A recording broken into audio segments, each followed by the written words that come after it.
நபிகள் நாயகம் ஸல்லல்லாஹு அலைஹி வஸல்லம் அவர்களின் காலத்தில் சஹாபாக்களின் பிள்ளைகளை பள்ளிவாசலிலே கொண்டு விடுவார்கள். மஸ்ஜித் நபவியில் பெருமானாரோடு உட்கார வைப்பாங்க.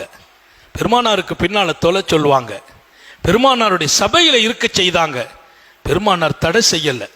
இன்னைக்கெல்லாம் சின்ன பிள்ளைங்களை பள்ளிவாசல்ல நம்ம வந்தா விரட்டுறோம், வெளியில போ பத்துறோம். அது அல்ல, பெருமானார் அனுமதிச்சாங்க. ஏன் அனுமதிச்சாங்க? அந்த பிள்ளைகள் வரட்டும், நிற்கட்டும், பெரியவர்கள் பக்கத்துல வச்சுக்கங்க.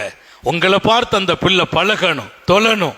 என் பிள்ளையை தொழுகையாளியாக நான் ஆக்குவதற்கு, மார்க்கமுடையவனாக ஆக்குவதற்கு, மார்க்கமுடையவர்கள் இருக்கும் இடத்தில், ஒழுக்க சீலர்கள் இருக்கும் இடத்தில் பிள்ளைகளை கொண்டு வாருங்கள் என்றார்கள்.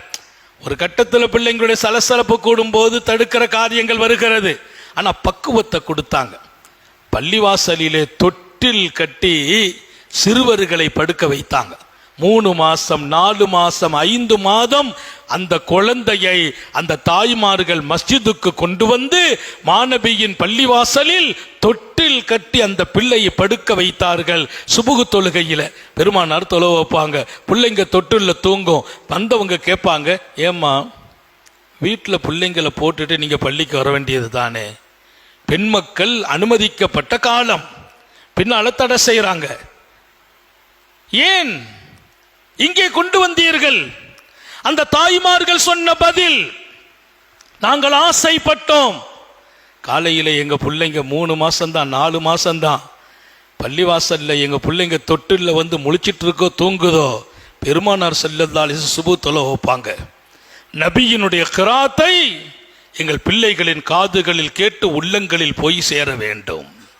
நபி ஓதும் கிராத், அந்த தொழுகையில் ஓதப்படுகிற வசனங்கள், அதுவும் மாநபி அவர்களால் ஓதப்படுகிற வசனம், எவ்வளவு பெரிய பாக்கியம். எங்க பிள்ளைங்க காதுல விழணும். பிள்ளைங்க தூங்குறாங்க, தூங்குனாலும் காதில் விழும், உள்ளத்தில் இறங்கும், நாளை எதிர்காலம் ஜொலிக்கும். இன்றைக்கு மதீனாவின் அன்சாரிகளாக பின்னால் வாழ்ந்தவர்கள் யார்? இந்த குழந்தைகள். எந்த குழந்தைகள் தாயால் இப்படி வார்த்தெடுக்கப்பட்டதோ, இந்த சமூகத்தின் மிகச்சிறந்த மார்க்கத்தின் ஞானமுடையவர்களாக, இந்த மார்க்கத்திற்கு தோள் கொடுத்தவர்களாக அந்த பிள்ளைகள் உருவானார்கள். அப்ப பிள்ளைகளுக்கு ஒரு தந்தை கொடுக்கிற சன்மானம் என்னன்னு கேட்டாங்க. ஒரு தகப்பன் தான் மௌத்தார போது பிள்ளைங்களுக்கு விட்டுட்டு போற சன்மானம் எது?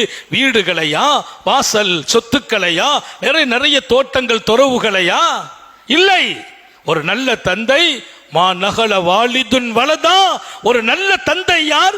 தன் பிள்ளைகளுக்கு அவர் விட்டு செல்லும் சன்மானங்களில் எல்லாம் மிகச்சிறந்த சன்மானம் வீட்டு வச்சுட்டு போறது, வசதியை கொடுத்துட்டு போறது, எல்லாத்தையும் விட மின் அதபி ஹசன், அழகிய ஒழுக்கத்தை கொடுத்து விட்டு செல்லுங்கள் என்றார்கள் நபிகள் நாயகம். என் பிள்ளைக்கு நான் கொடுக்கிற சன்மானம் அது, வெகுமதி அது.